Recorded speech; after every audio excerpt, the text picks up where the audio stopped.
नमस्कार, आप देख रहे हैं डेन न्यूज खबरें आप तक और मैं हूं आपके साथ अंजलि मिश्रा। डेन न्यूज में आप सभी दर्शकों का स्वागत है। इस बुलेटिन की शुरुआत से पहले नजर डालते हैं आज के हेडलाइंस पर। 3 जून 2025 को विश्व साइकिल दिवस पर मधुबनी में मतदाता जागरूकता रैली का हुआ आयोजन। पर्यावरण व लोकतंत्र के प्रति दिया गया संदेश।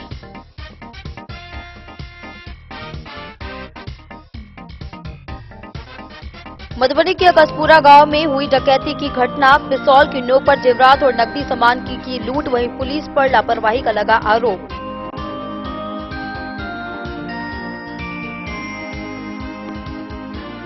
नवपदस्थापित जिलाधिकारी मधुबनी आनंद शर्मा ने स्मारणालय के कार्य प्रकोष्ठ में जिले के 35वें जिलाधिकारी के रूप में किया पदभार ग्रहण।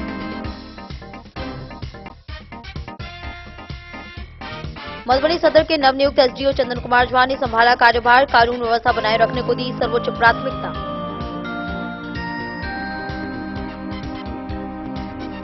बकरीद और मानसून को लेकर मधुबनी नगर निगम ने चलाया विशेष सफाई अभियान। मेयर अरुण राय ने दी जानकारी।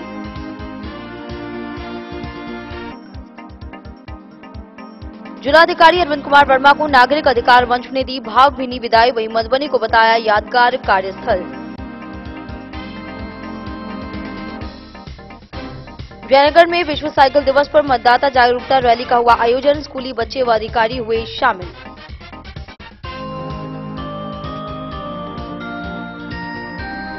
और जन स्वराज संगठन ने मधुबनी के सभी अनुमंडलों में नई कार्यकारिणी की घोषित। जिला व अनुमंडल स्तर पर पदाधिकारियों को दी गई जिम्मेदारियां।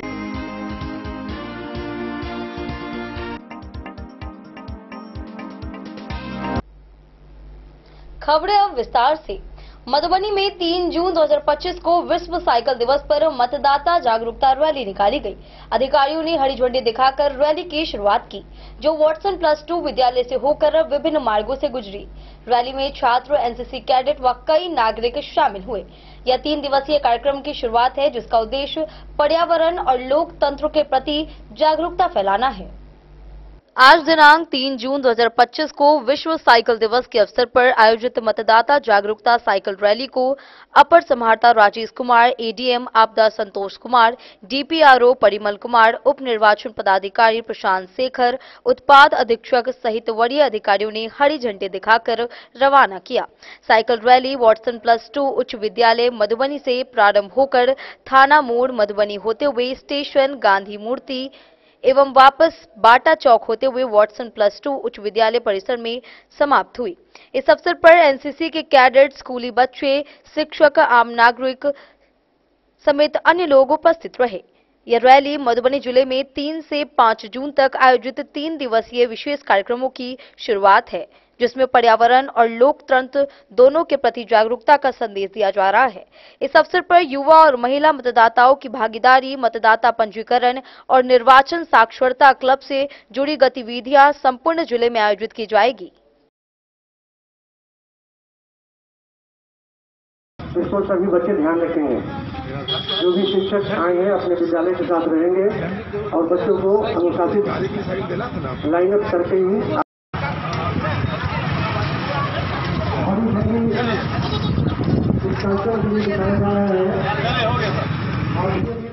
डेन न्यूज के लिए प्रवीण कुमार झा की रिपोर्ट। मधुबनी के अकसपुरा गांव में सोमवार रात 6 डकैतों ने 3 घरों में पिस्टल के बल पर डकैती की घटना को अंजाम दिया। शत्रुघ्न चौधरी और दिनेश चौधरी के घर से जेवरात, मोबाइल व लगभग 10 लाख की संपत्ति लूट ली गई। विरोध करने पर महिलाओं और बुजुर्गों के साथ मारपीट की गई। सूचना के बावजूद पुलिस देर से पहुंची। वहीं एसडीपीओ राजीव कुमार ने घटनास्थल पर पहुंचकर जांच की और शीघ्र कार्रवाई करने का निर्देश दिया। सोमवार की बीती रात रैका थाना क्षेत्र के अकसपुरा गांव में 6 की संख्या में डकैतों ने 3 घरों को निशाना बनाते हुए पिस्तौल के बल पर घर के सदस्यों को बंधक बनाकर लाखों की संपत्ति लूट ली। घटना से गांव में दहशत का माहौल है। डकैतों ने शत्रुघ्न चौधरी के 2 कमरों का ताला तोड़कर जेवरात और कीमती सामान लूट लिए। विरोध करने पर महिलाओं और बच्चों पर पिस्तौल तान दी गई और जान से मारने की धमकी दी गई। शत्रुघ्न चौधरी की पुत्रवधू ज्योति चौधरी ने बताया कि रात करीब 1:30 बजे सभी डकैत दीवार फांदकर घर में घुसे और सभी कमरों की लाइट जला दी। जब मेरी नींद खुली तो एक डकैत सीधे कमरे में घुस आया और मेरे पुत्र व पुत्री पर पिस्तौल तान दी। उन्होंने मुझसे गोदरेज की चाबी मांगी और उसमें रखे सारे जेवरात लेकर चले गए। डकैतों द्वारा लगभग 10 लाख की संपत्ति लूटे जाने की बात कही गई है। उन्होंने पुलिस प्रशासन पर लापरवाही का आरोप लगाते हुए कहा कि घटना की सूचना तुरंत देने के बावजूद पुलिस 3 घंटे बाद मौके पर पहुंची। क्षेत्र में रात्रि गश्ती नहीं होने की भी शिकायत की गई। वहीं दिनेश चौधरी के घर में भी उसी समय डकैती हुई। विरोध करने पर डकैतों ने उनकी बुरी तरह पिटाई कर दी, जिससे वे गंभीर रूप से घायल हो गए। उन्होंने बताया कि डकैतों ने हथियार दिखाकर उनकी पोती के गले से चेन और एक मोबाइल भी लूट लिया। घटना के बाद दोनों पीड़ितों के द्वारा रहिका थाना में फर्द बयान दर्ज कराया गया है। अनुमंडल पुलिस पदाधिकारी राजीव कुमार स्वयं घटनास्थल पर पहुंचे और मामले की जांच की। उन्होंने रहिका थानाध्यक्ष को जल्द से जल्द मामले का उद्भेदन कर आरोपियों की गिरफ्तारी का निर्देश दिया।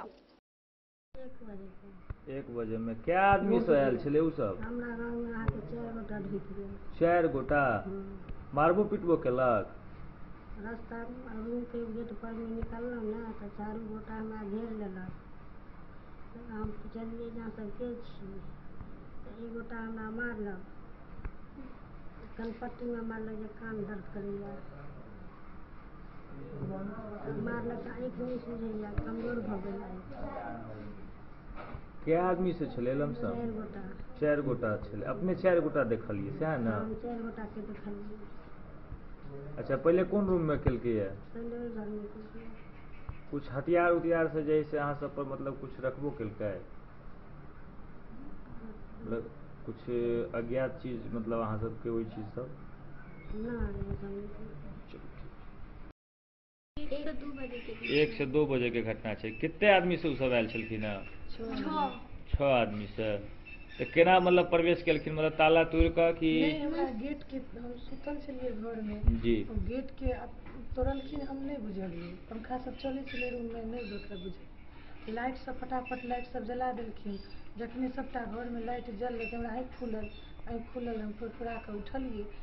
हम कहलिए अहाँ सब के छी? तो हम गाली बाजऽ लगलै, तो एकदम गंदा गंदा गाली सब कहऽ लगलै। हमरा गर्दन पर नजर पड़ गई, मंगलसूत्र छले, कह चले निकाले ला। हम कहलिए ये डुप्लीकेट है। तो हमको ठगता है, निकालिए। मुसहरी में अंदर घुस कर कहा निकालिए। लोटा टेबल पे लोटा रखा था, वही लोटा तय करके इतना खूब जोर से हमको सीने पे लगा दिया 1 लोटा। उसको खोल करके बोलने लगे। फिर दूसरा एक मोटे था, उसको बोले अरे लो ना।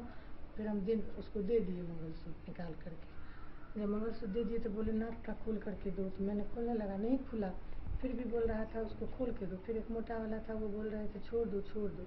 फिर अच्छा, गोदरेज आपका देखे हैं खुला हुआ है। गोदरेज में से लमसम कितने का मतलब चोरी की गई, मतलब लूटपाट की गई? लगभग 10-12 लाख। 10-12 लाख। हाँ। मतलब दोनों घर मिला के? नहीं, मेरे अकेले रूम में। आपके घर में लमसम उतना 3 किया? अठन्नी था, 1 चेन था, 2 मंगलसूत्र था। अच्छा, कैश भी था? पैसा उसा? नहीं, पैसा नहीं था। पैसा वही 2-3 हजार रुपया था। तो पैसा भी ले लिए? हाँ, पैसा तो सारा ले लिए, पैसा वैसा सारा। अच्छा, मोबाइल सब सुरक्षित है? मोबाइल भी ले लिए थे, छीन लिया। हम इनको इशारा किए ना अपने लड़की को, जो वहाँ से मोबाइल लेकर के किसी को फोन या मैसेज करेंगे, वो देख लिए। फिर ऊपर से चार्ज में लगा हुआ था, ऊपर से मोबाइल वहाँ से ले लिए, जेबी में रख लिया। बोले जो मोबाइल दे देंगे, जाते वक्त हम फेंक देंगे। हम कहले कहाँ फेंकेंगे, हमको क्या मालूम आप मोबाइल कहाँ फेंकेंगे, तो बाहर आपको मोबाइल मिल जाएगा। फिर बंदूक हमको दिखा दिया, यहाँ पे चाबी देने के। अच्छा, बंदूक लेके आया हुआ था? हाँ, तो बंदूक दिखाया तो फिर कहलिए। हाँ, बुआ के साथ बुआ को दिखाया बंदूक? हाँ। क्या कहा बुआ? वो हमसे बाहर मंगा रहा था ना, तो हमसे पूछा जो बंदूक तान दिया, जो गोली मार देंगे। तो हम ऐसे जोर से बोले जो दम है तो गोली मार के दिखाओ, गोली पकड़ने का ढंग नहीं है, हमको गोली मारोगे, दम है तो तुम मार के ही दिखाओ। नकली बंदूक लेकर के आए। नकली बंदूक है, जंग लगा हुआ बंदूक में तुम हमको गोली मारोगे। हम ऐसा सके तो वो अंदर आके मच्छरदानी के अंदर आके फिर हमको खींचने लगा। तो हम मम्मी के पीछे छिप गए। तो हमसे फिर नाक का पाँव का सामान मिला, तो मेरे पाँव में था ही नहीं, नाक का हमने भी हम बोले हम नहीं देंगे। धमका भी रहा था? हाँ, हमको बोला जो नहीं तो तुमको हम उठा के ले जाएंगे, लेके ही चले जाएंगे, यहाँ पर ये भी है वो भी है, धमकाया। तो हम मतलब गलत गलत चीज सब बोल रहा था।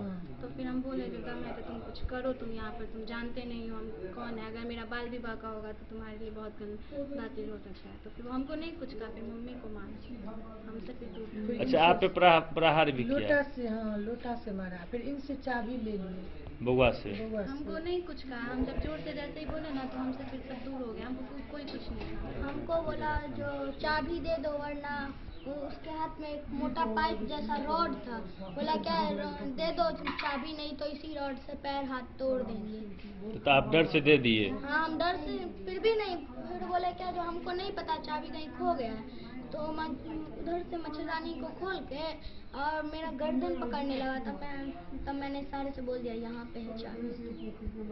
मेरे को गर्दन पकड़ने लगा था, बोल रहे थे लेकर के चले जाएंगे, इसको हाथ तक। अच्छा, घटना होने के कितने देर के बाद थाना आई है यहाँ पे? थाना 3 घंटा बाद। आप उसी वक्त सूचना दिए थे ना? हाँ उसी वक्त वो गए घर से, माँ वाला रूम को हैंडल मार दिया, उस रूम में मेरे ससुर सोए हुए थे। बोल रहे थे मर्द कहाँ है, तो बोले हम बोले मर्द नहीं है घर में, मेरे ससुर उस घर में सोए हुए हैं। तो वो दोनों घर में हैंडल मार दिए, मेरा घर फिर से आया, फिर से गोदरेज का सारा लूट करके, अब इसी गेट से गेट खोल करके जब हम देखे जो सब लोग चले गए तब हम रूम से आए, फिर हम उनको माँ वाला रूम खोले, फिर चाचा वाला घर खोले, सब बोले तो देखे। जिला प्रशासन साथ ही रहिका थाना से क्या मांग करते हैं आप?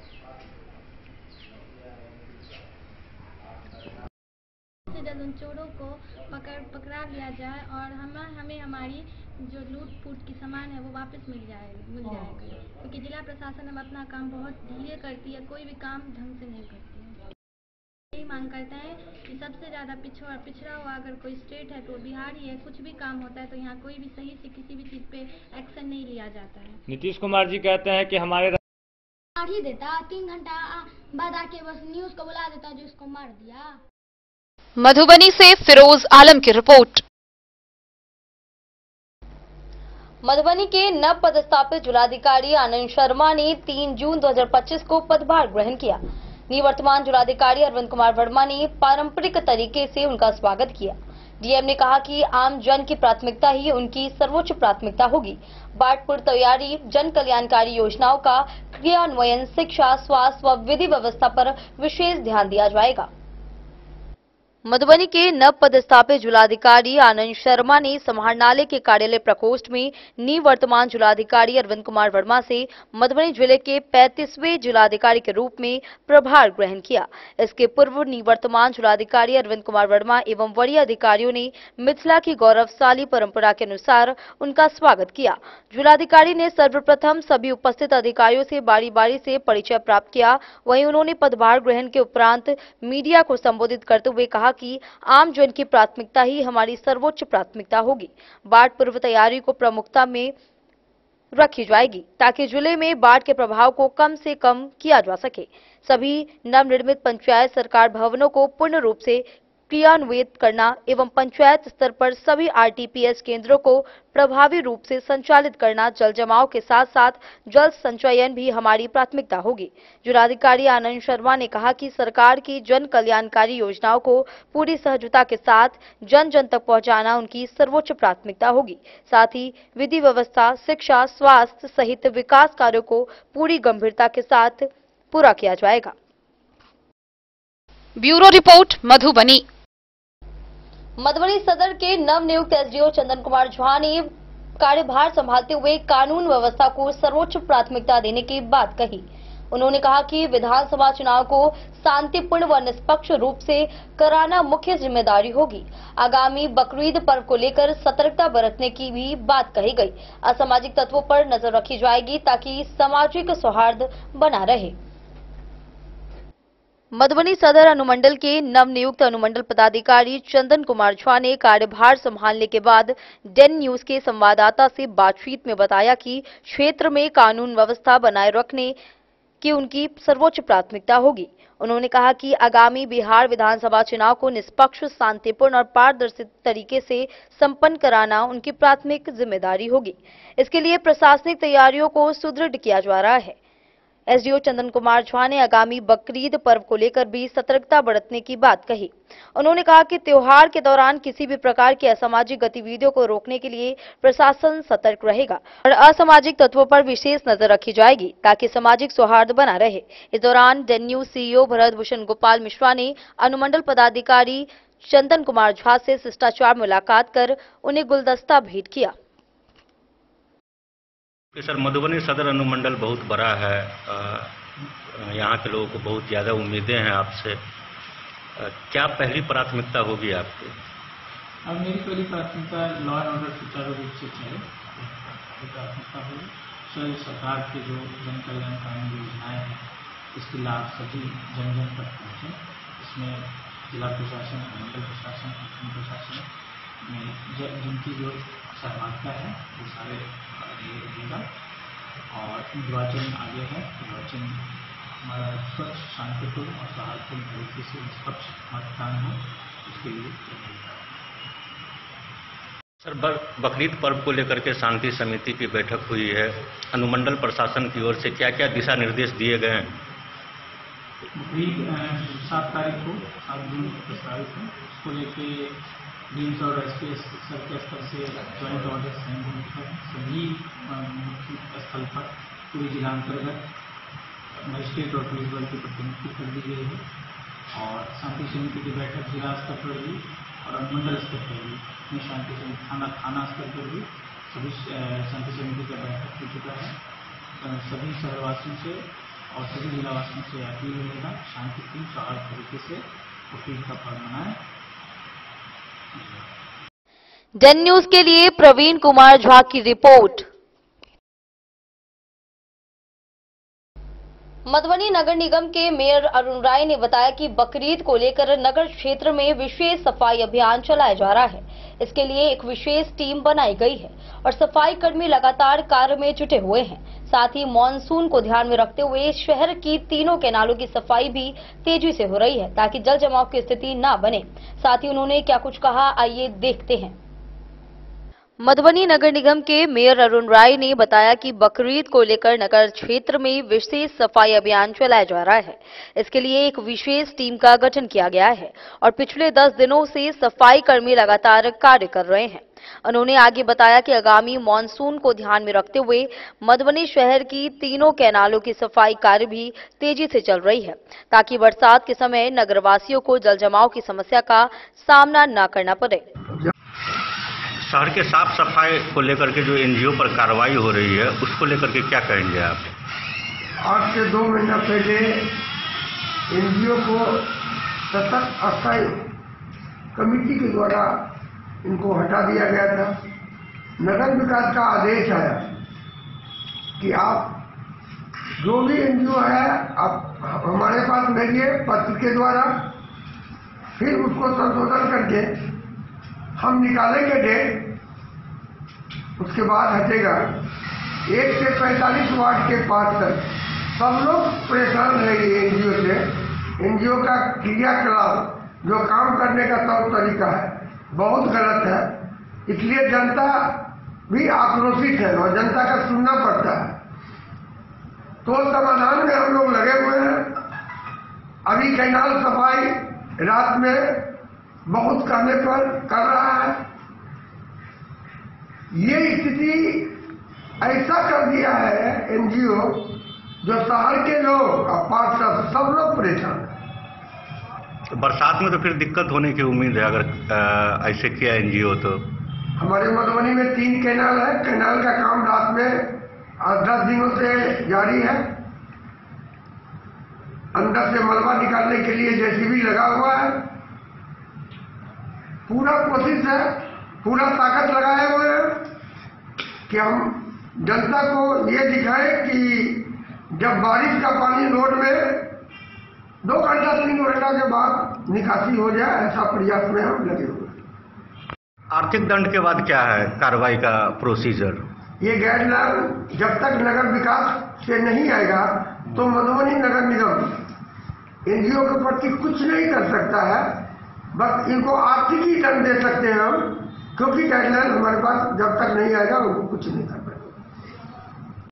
आपके दिशा निर्देश के मुताबिक अगर जो सफाई एजेंसी जिसको दिया गया नगर निगम की तरफ से अगर वो काम नहीं करती है तो क्या कार्रवाई की जाएगी उस पर? जब से एनजीओ आया है हर महीना इसके पैसा को कटौती करते हैं और अप्रैल माह में 18.5 लाख रुपया इनको 1 महीना में काट लिए, क्योंकि इनका क्रियाकलाप काम और जो लेबर लोग थे हमेशा स्ट्राइक में रहता था, इसलिए उनको अप्रैल माह में 18.5 लाख रुपया काट लिए, जो पेपर के माध्यम से जनता को भी एक जनता को मालूम है कि पेपर के माध्यम से हम बता दिए थे कि अप्रैल माह में 18.5 लाख रुपया उनको काटा गया है। बकरीद पर्व को लेकर के साफ सफाई के लिए आपकी तरफ से कुछ गाइडलाइन जारी किया गया है? एनजीओ को लेटर मिल गया है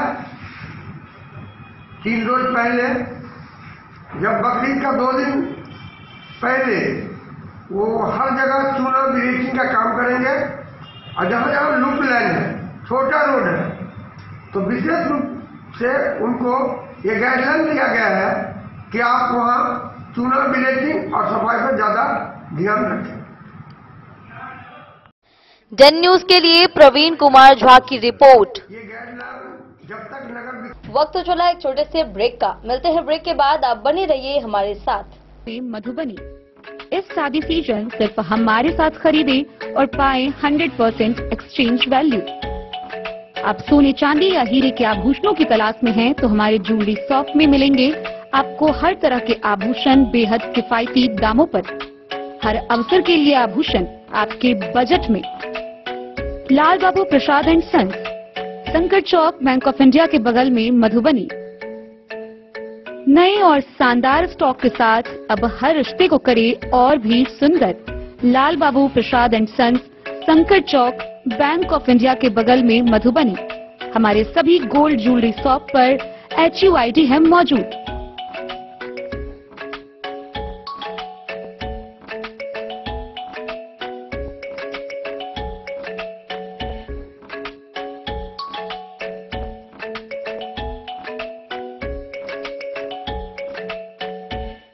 ट्रेंड के इस जमाने में क्या आप भी चाहते हैं स्टाइलिश और फैशनेबल कपड़े? क्या आप अपने लुक को अपग्रेड करना चाहते हैं? अगर हाँ, तो आज ही आए Bombay fashion readymade sari showroom. हमारे पास पुरुषों, महिलाओं और बच्चों के लिए है नए से नए फैशन ट्रेंड में कपड़े और एक्सेसरीज का लार्ज कलेक्शन। आपके बजट और हर अवसर के लिए खास, चाहे काम के लिए हो नए आउटफिट की तलाश या पार्टी के लिए ड्रेस या किसी खास अवसर के लिए सूट, सलवार और साड़ी, हमारे पास है हर एक ब्रांड। क्रिम्सन क्लब, मुफ्ती, टर्टल और किलर के SIS स्टोर्स। इसके अलावा रेमंड, स्पार्की, जॉकी, लक्ष्मीपति, मान्यवर, ब्लैकबेरी, नवाब पार्कर जैसे बड़े ब्रांड। तो देर किस बात की, आज ही आए बॉम्बे फैशन साड़ी एवं रेडीमेड शोरूम। हमारा पता है महिला कॉलेज रोड, मधुबनी।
लाल बाबू ज्वेलर्स, मधुबनी वार्ड 14 तिलक चौक स्थित डॉक्टर अमरीश श्रीवास्तव के आवास पर नागरिक अधिकार मंच के तत्वाधान में जिलाधिकारी अरविंद कुमार वर्मा के सम्मान में विदाई समारोह आयोजित किया गया।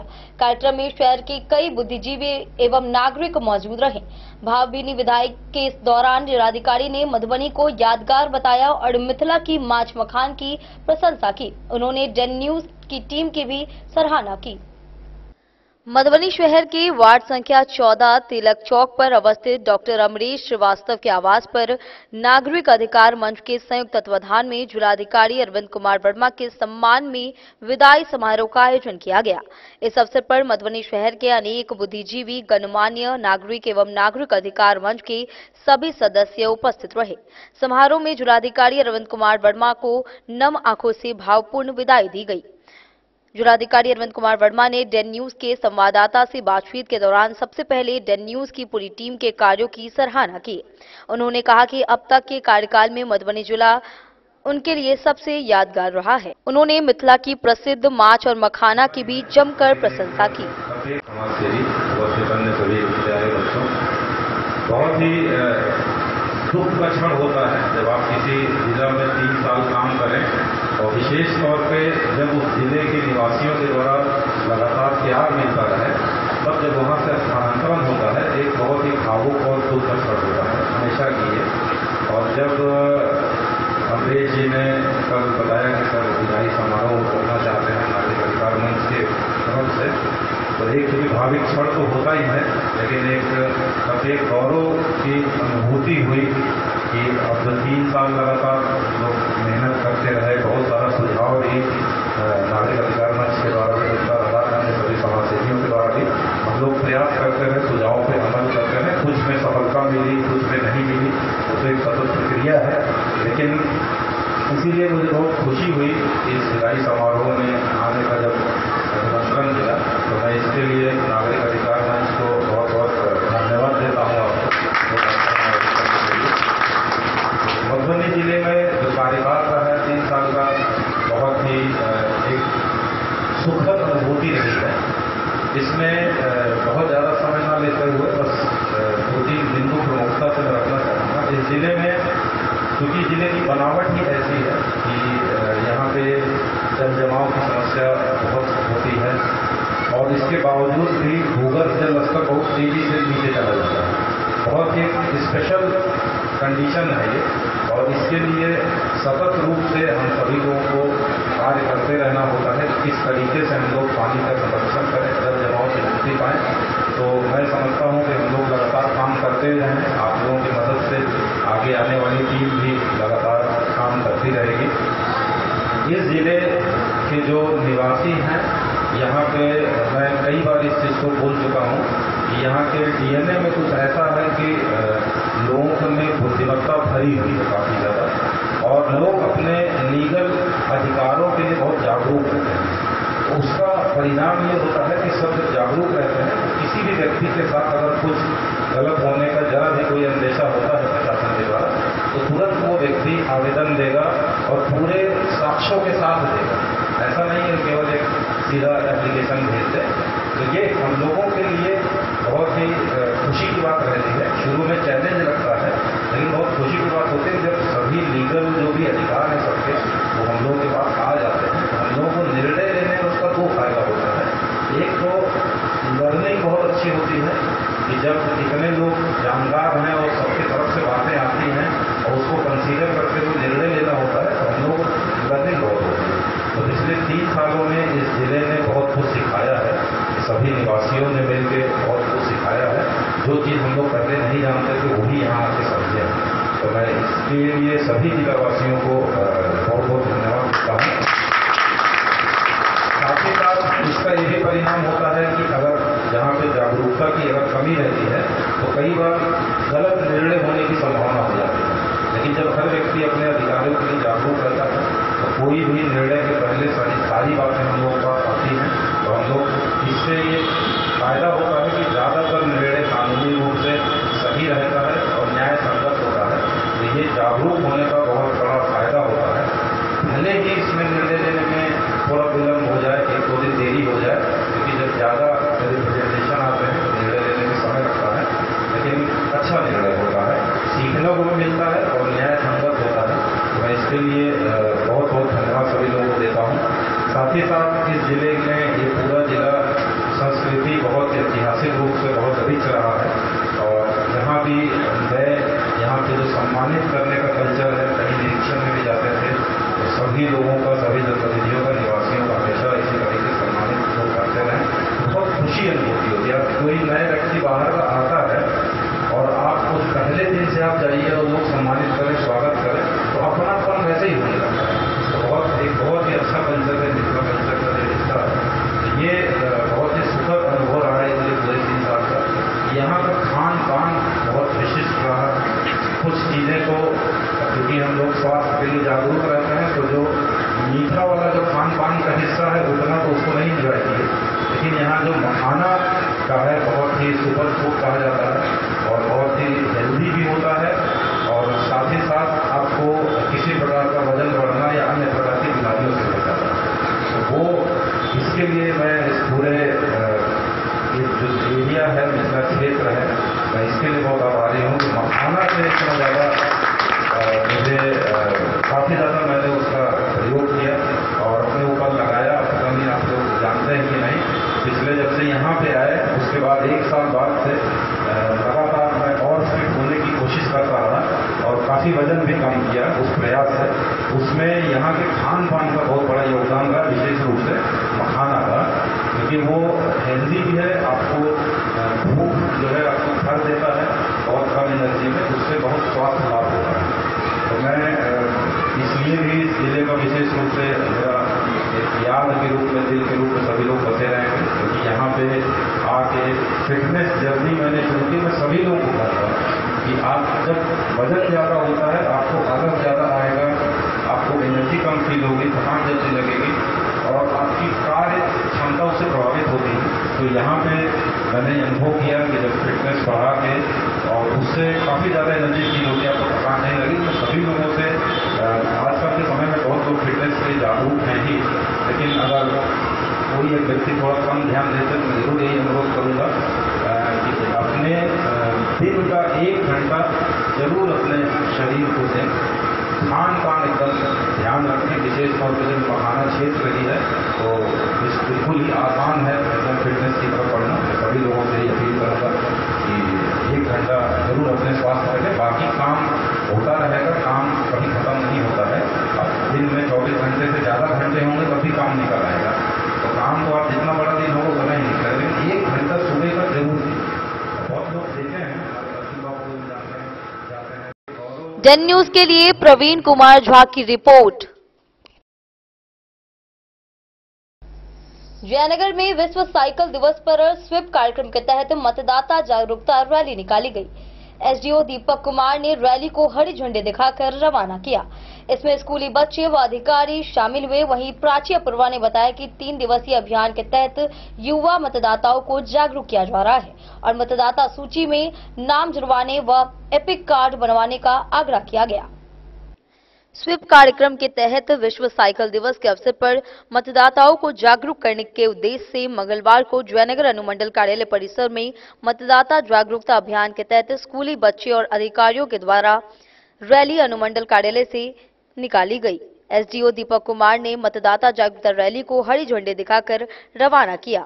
इस दौरान अवर निर्वाचन पदाधिकारी प्राची अपूर्वा, पीओ कृष्ण कुमार चौधरी, कृषि पदाधिकारी स्वाति कुमारी, शिक्षा पदाधिकारी पूनम राजीव, शिक्षक हरिहर मेहरा, अखिलेश कुमार, राजकिशोर एवं विनय कुमार समेत अन्य शिक्षक मौजूद रहे।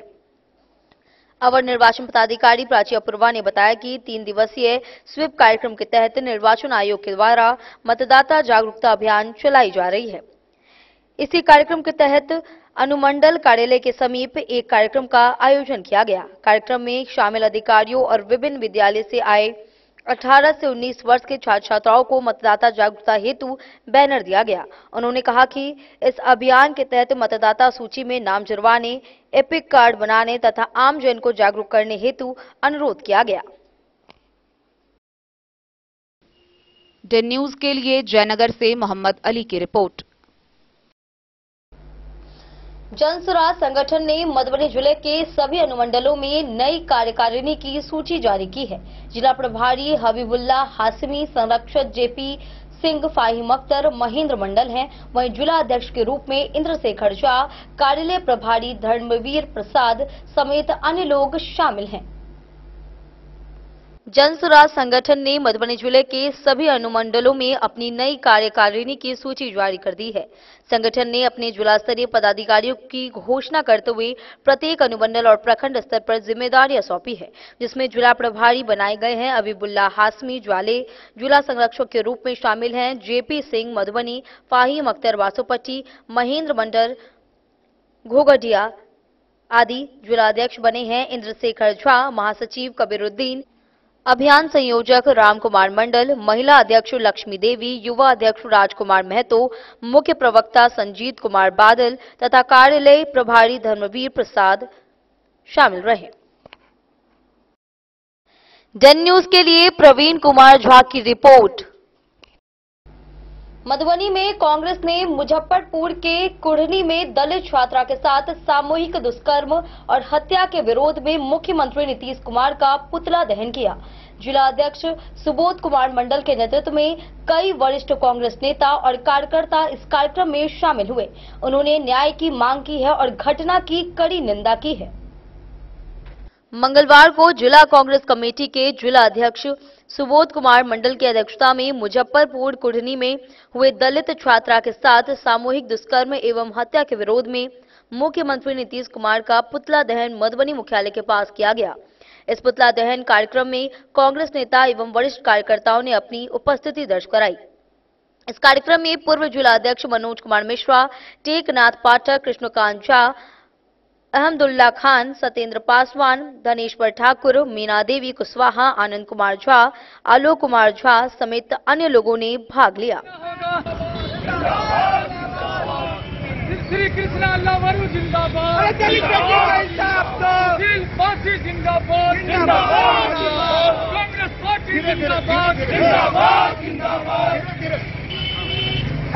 को फांसी दो, दलित बेटी को इंसाफ दो, दलित बेटी को इंसाफ दो। किए हैं, किनका पुतला दहन किए हैं? आज नीतीश और मोदी दोनों इकट्ठे एक ही पुतला में हमने दहन किया है कि मुजफ्फरपुर के कुढ़नी में आपने देखा 9 साल की दलित बच्चे के साथ जो घटना हुई है, बलात्कार के बाद जो पटना हॉस्पिटल के बाहर 5 घंटे तक वेट करना पड़ा, एडमिट नहीं लिया गया। माननीय प्रदेश अध्यक्ष श्री राजेश राम जी के धरना प्रदर्शन के बाद एडमिट किया गया, लेकिन बच्ची को बचाया नहीं जा सका। तो ये दुर्भाग्य है और अन्याय है इस देश के लिए, प्रदेश के लिए। मैं मांग करता हूं कि इस बच्चे को, परिवार को मुआवजा मिले और एक परिवार के व्यक्ति को नौकरी भी मिले और जो दोषी है उसको कठोर से कठोर सजा मिले। मैं यही मांग करता हूं। मधुबनी से फिरोज आलम की रिपोर्ट। बेनीपट्टी और अरेर थाने में एसडीएम सारंग पानी पांडे की अध्यक्षता में बकरीद पर्व को शांतिपूर्ण और सौहार्दपूर्ण तरीके से मनाने को लेकर शांति समिति की बैठक हुई। सोशल मीडिया पर अफवाह फैलाने वालों पर कड़ी कार्रवाई होगी। वहीं पुलिस और प्रशासन पर्व के दौरान पूरी सतर्कता बरतेंगे।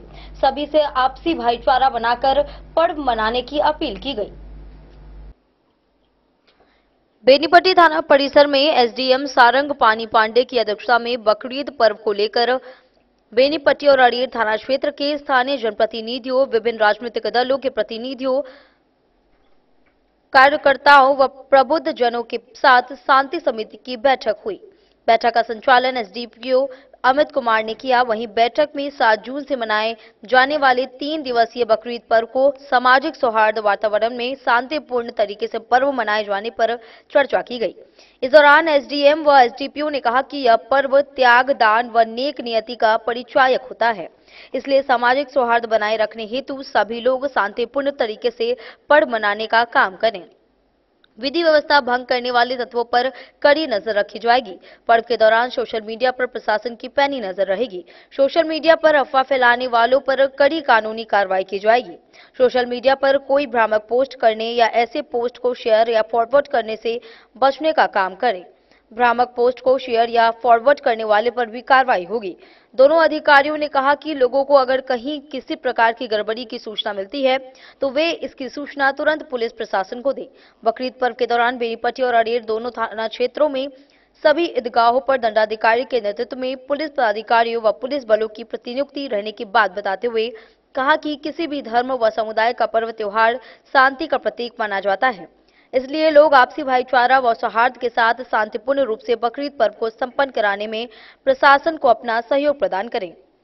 मौके पर बीडीओ महेश्वर पंडित, बेनीपट्टी थानाध्यक्ष शिव शरण शाह, नगर पंचायत के कार्यपालक पदाधिकारी गौतम आनंद, अरीर थाना अध्यक्ष नेहा निधि, बेनीपट्टी के अपर थानाध्यक्ष कंदन बास्की, गुलाब शाह, लक्ष्मी नारायण मुखिया, योगेंद्र यादव, जयसुंदर मिश्र समेत अन्य गण्यमान्य लोग उपस्थित रहे।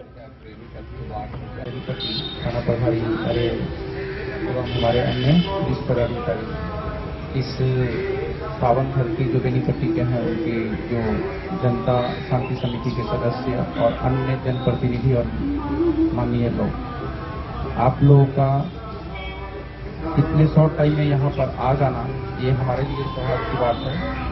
और जैसा अभी तक बात हुआ है, हम लोग आप लोगों से फीडबैक लिए हैं यहाँ का, तो अभी तक हमको यहाँ पर 2 जगह, एक मेघवन का जो 1989 का बताया गया और दूसरा गंगली का 2013 में कुछ समस्या बताई, उसके अलावा ऐसा कुछ है नहीं।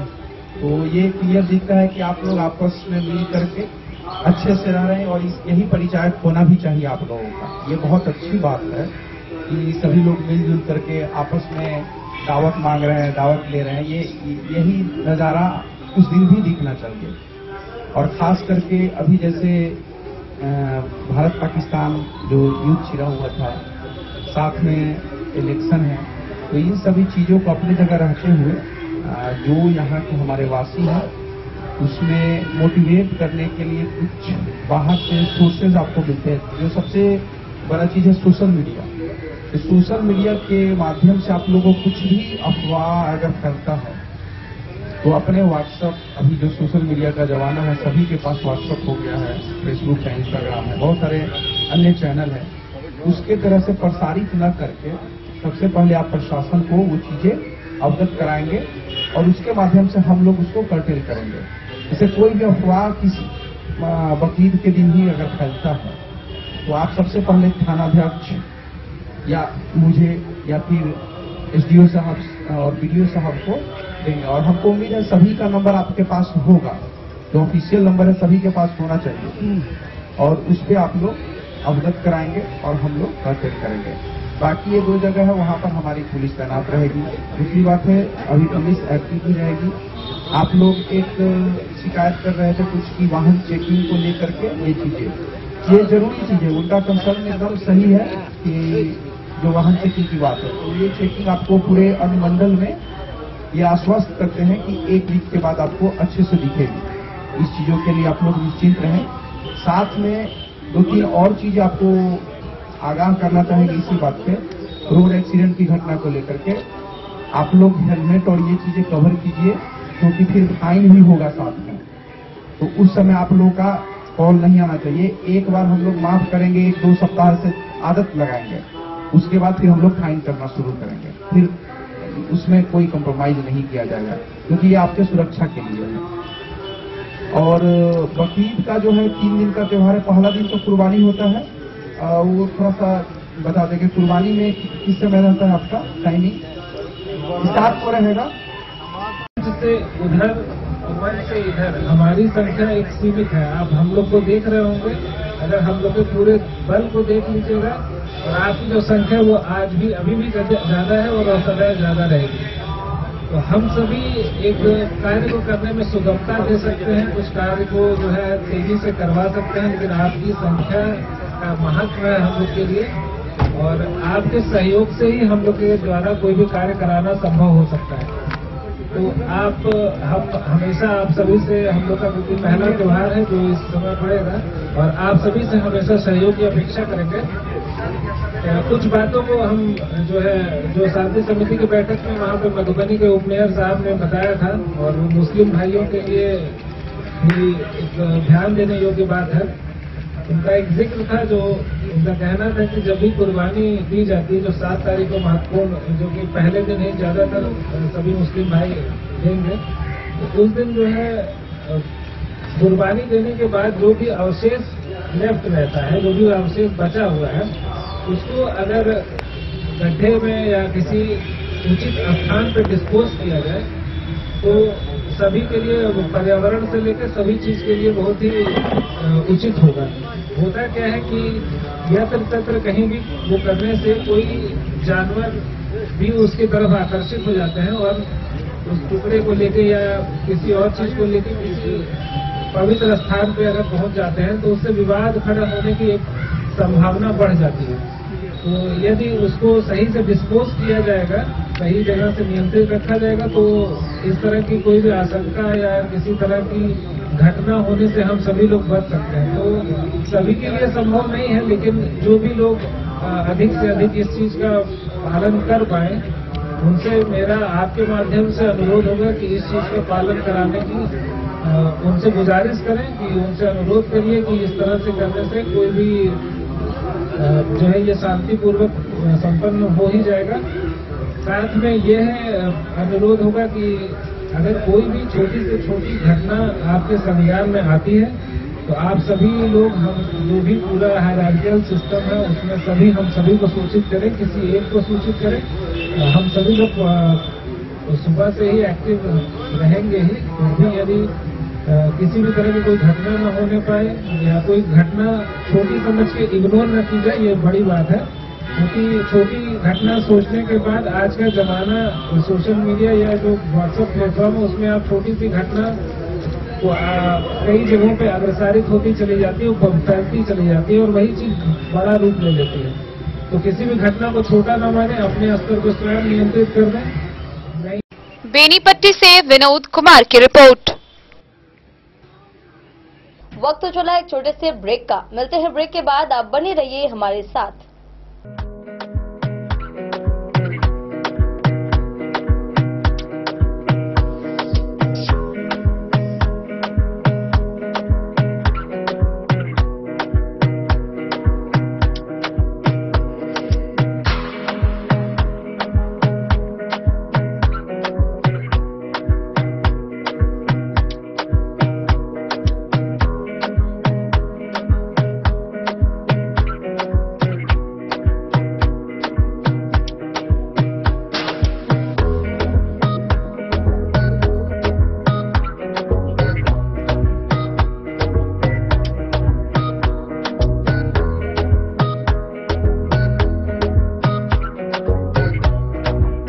महादेव शाह अमरनाथ प्रसाद ज्वेलर्स, गांधी चौक, राजनगर बाजार, मधुबनी।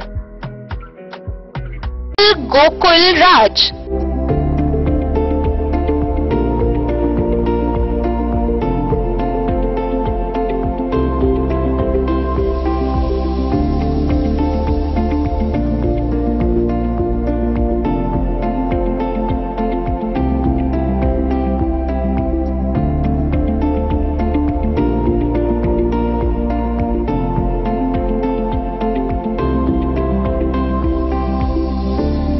शहर के भीड़ भाड़ से दूर, शांति और सुकून से भरे वातावरण में मधुबनी शहर के लहरियागंज वार्ड नंबर 1 में पूरे मिथिलांचल क्षेत्र का सबसे भव्य होटल, होटल गोकुल राज।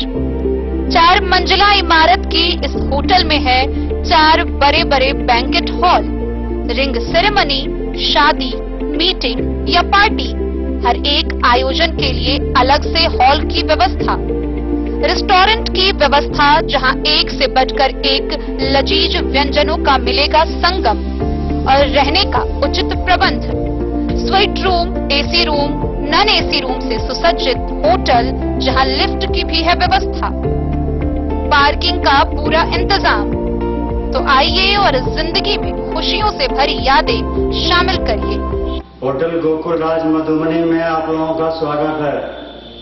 होटल गोकुल राज, लहरियागंज वार्ड नंबर 1, मधुबनी। आनंद मिशन विद्यापीठ, शिक्षा के क्षेत्र में एक नया आयाम अब छोटे बच्चों के लिए भी आधुनिक सुविधाओं के साथ उपलब्ध।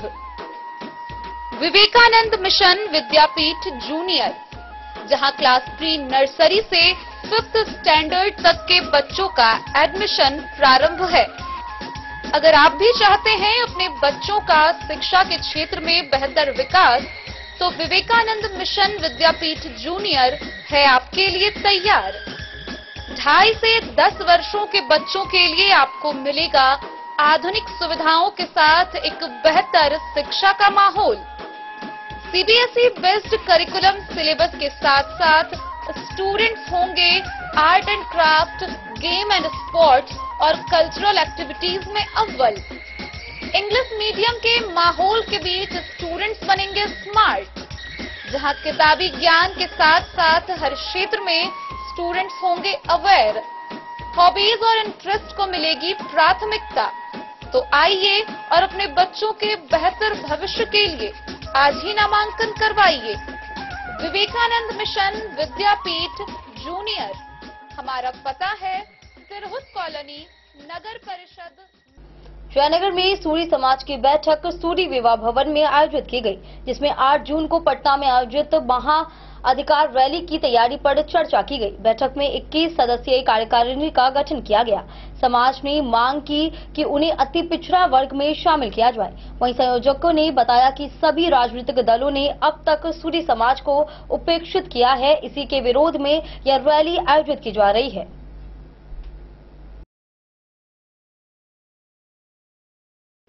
आगामी 8 जून को पटना में सूरी समाज के द्वारा अपने अधिकार को लेकर आयोजित होने वाले महाअधिकार रैली की तैयारी को लेकर जयनगर के सूरी विवाह भवन में जयनगर सूरी समाज की एक बैठक हुई, जिसकी अध्यक्षता गंगा महासेठ व संचालन सूर्यनाथ महासेठ ने किया। बैठक में आयोजित होने वाले कार्यक्रम को सफल बनाने के लिए सर्वसम्मति 15 कार्यकारिणी का गठन किया गया, जिसमें संरक्षक पद पर विश्वभर पूर्वे व संयोजक सुरेंद्र महतो, संटू नायक, उपेंद्र नायक, सूर्यनाथ महासेठ, कोषाध्यक्ष दिनेश पूर्वे को बनाते हुए 21 सदस्यीय कार्यकारिणी टीम का गठन किया गया, जिसमें सुधीर खड़गा, शीतल राउत, हरे कृष्ण मंडल, रोमियो नायक, लक्की राउत, अरुण प्रधान, पवन राउत, प्रवीर महासेठ, आनंद पूर्वे, ओम प्रकाश नायक, विनोद पूर्वे समेत अन्य लोग शामिल हुए। मधुबनी जिला संयोजक संजय महतो ने बैठक में उपस्थित सूरी समाज के लोगों को एकजुट होकर पटना में आयोजित महाअधिकार रैली में शामिल होने का आह्वान किया। संयोजक सुरेंद्र महतो ने बताया कि सूरी समाज को सत्ता पक्ष या विपक्ष सभी दलों ने आजादी के 75 साल बाद भी ठगने का काम किया। सूरी समाज के पूर्वजों ने पहले व्यापार करते थे, लेकिन आज की परिस्थिति में व्यापार सभी वर्गों के लोग करते हैं। हम सरकार से मांग करते हैं कि हमारी जाति को अति पिछड़ा वर्ग के श्रेणी में शामिल करें। इन्हीं मुद्दों को लेकर आगामी 8 जून को पटना में महाअधिकार रैली का आयोजन किया जा रहा है। रैली तैयारी को लेकर मधुबनी जिले के सभी प्रखंडों में जनसंपर्क अभियान चलाया जा रहा है। डेन न्यूज के लिए जयनगर से मोहम्मद अली की रिपोर्ट। भारत नेपाल सीमा पर लौकहा थाना पुलिस ने स्कॉर्पियो से 1800 बोतल देशी शराब और 200 बियर की कैन बरामद की है। चालक और तस्कर अंधेरे का फायदा उठाकर नेपाली क्षेत्र में फरार हो गए। शराब बिहार के अंदरूनी इलाकों में तस्करी के लिए लाई जा रही थी। पुलिस ने वाहन और शराब जब्त कर मामले में प्राथमिकी दर्ज की है। भारत नेपाल सीमा पर शराब तस्करी के खिलाफ पुलिस को एक बड़ी सफलता हाथ लगी है। रविवार की रात लौकहा थाना पुलिस ने लक्ष्मीपुर बॉर्डर के पास गश्ती के दौरान एक स्कॉर्पियो से भारी मात्रा में शराब बरामद की है। तस्करी में लिप्त चालक और तस्कर अंधेरे का फायदा उठाकर नेपाली क्षेत्र की ओर फरार हो गए। पुलिस के अनुसार गश्ती के दौरान एक संदिग्ध स्कॉर्पियो को रोकने का प्रयास किया गया। पुलिस की कार्रवाई को भांपते ही वाहन में सवार लोग स्कॉर्पियो को वहीं छोड़कर भाग निकले। जब वाहन की तलाशी ली गई तो उसमें से करीब 1800 बोतल नेपाल निर्मित देशी शराब और 200 बियर की कैन बरामद की गई। बरामद शराब और स्कॉर्पियो को जब्त कर लौकहा थाना लाया गया है। मामले में अज्ञात तस्कर और चालक के विरुद्ध प्राथमिकी दर्ज कर ली गई है। पुलिस का कहना है कि यह शराब बिहार के विभिन्न अंदरूनी इलाकों में खपाने के उद्देश्य से तस्करी की जा रही थी। डेन न्यूज के लिए राशिद रजा की रिपोर्ट।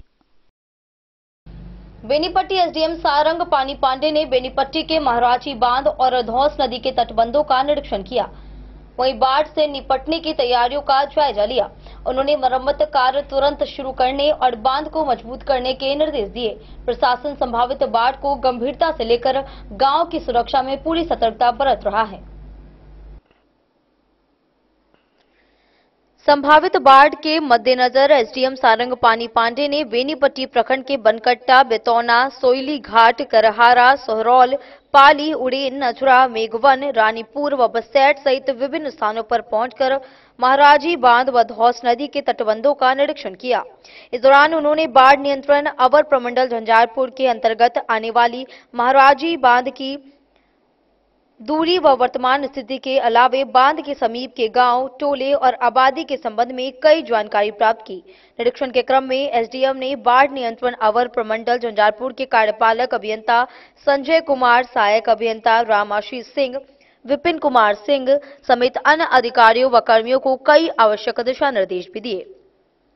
एसडीएम ने बांध की स्थिति, रेन कट की मरम्मति, कटाव स्थल, क्षतिग्रस्त स्थल, नदी से बांध की दूरी, नदी से पानी के प्रवाह की दिशा, बांध से ग्रामीण आबादी की दूरी और प्रभावित होने वाली आबादी की भौगोलिक स्थिति सहित अन्य बिंदुओं पर जायजा लिया।